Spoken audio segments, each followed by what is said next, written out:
Hello，大家好，歡迎返嚟網絡豆沙包，我係依晴。今日我哋要挑戰一個好浪漫，但同時又好殘酷嘅課題。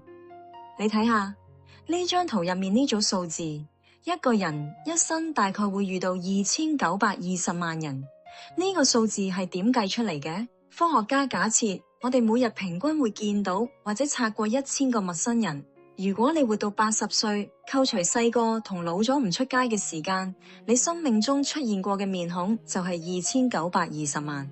但係喺呢2000幾萬人入面，兩個人相遇嘅機率竟然係3,000,000至10,000,000,2，而最後可以發展到相愛，機率係0.000049。呢個數字話俾我哋聽，兩個人一齊係5億分之一嘅神蹟。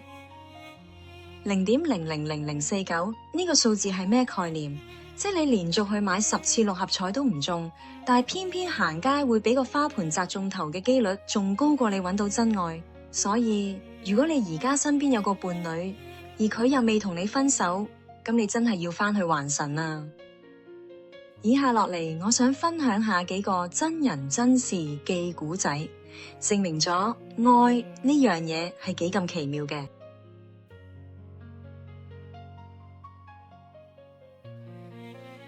阿強每日返工都會去同一間便利店買咖啡，買咗2-3年，佢從來冇留意過收銀嗰個女仔。直到有一日，佢唔記得咗帶銀包，嗰個女仔主動幫佢俾住錢先，佢哋先第一次對望，發現原來大家住喺同一座大廈。呢份3%嘅機率喺佢哋身邊擦過咗1000次，最後先因為唔記得帶銀包呢個契機被激活。呢個就係玄學講嘅緣起。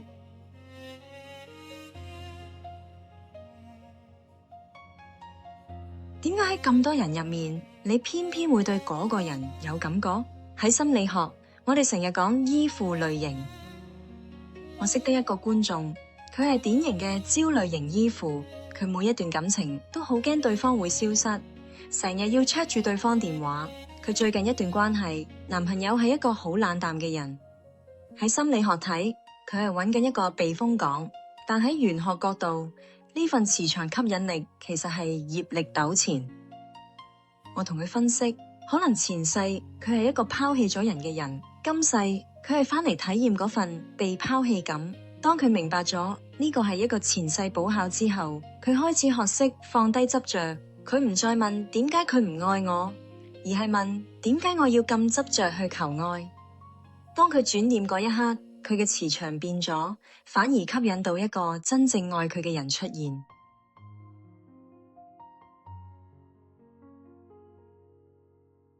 相知嘅機率低到得10億分之3，好多人一世都揾唔到一個真正明白自己嘅人。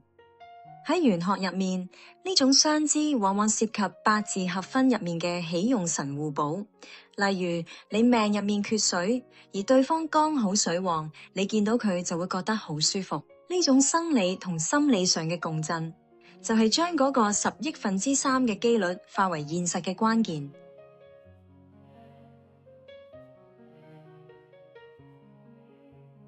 當兩個人行到埋一齊，成為伴侶嘅機率係15億分之1，但點解咁多15億分之1嘅緣分，最後會變成人面全非？呢度有2個心理學陷阱。第一係沉沒成本，好多人明知對方唔適合，但覺得一齊咗咁耐，唔好嘥咗啲時間，又唔甘心，結果喺一段痛苦嘅關係入面不斷消耗，自己日日喺度內耗。第二係正常化偏見，我哋會覺得伴侶對自己好係理所當然嘅，但你忘記咗對方係嗰個0.000049嘅奇蹟。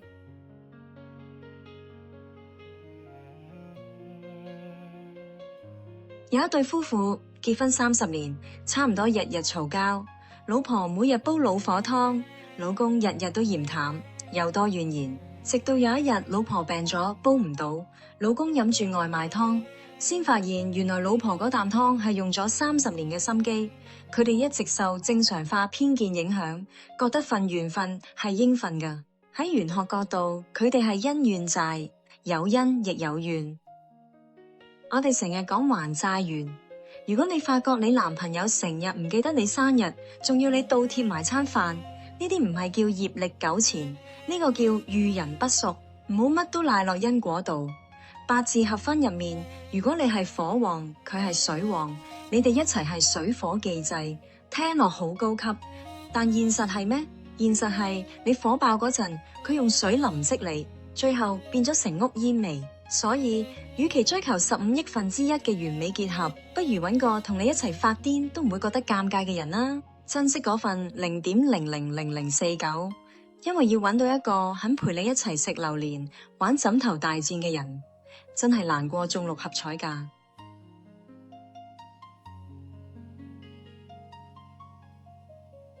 你一生會遇到2920萬人，大家可能會諗：哇，咁多，點解我仲係 A0㗎？喂，呢2920萬人入面，有2000萬個係喺地鐵入面撞到你個膊頭嘅阿叔，有500萬個係打電話嚟問你借唔借錢嘅小明。所以唔好成日諗住緣分天注定。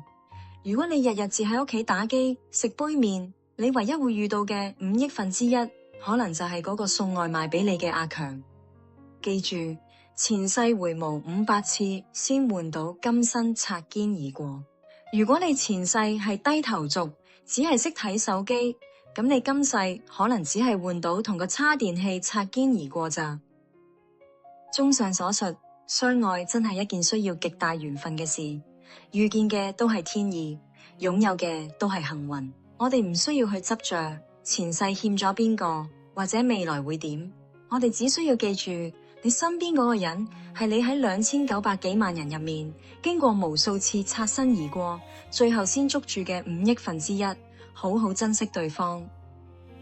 多謝你睇到呢度，歡迎訂閱我哋嘅頻道網絡豆沙包，share 俾你嗰位5億分之一嘅人睇啦。如果大家有咩睇法，好歡迎你喺下面留言俾我哋。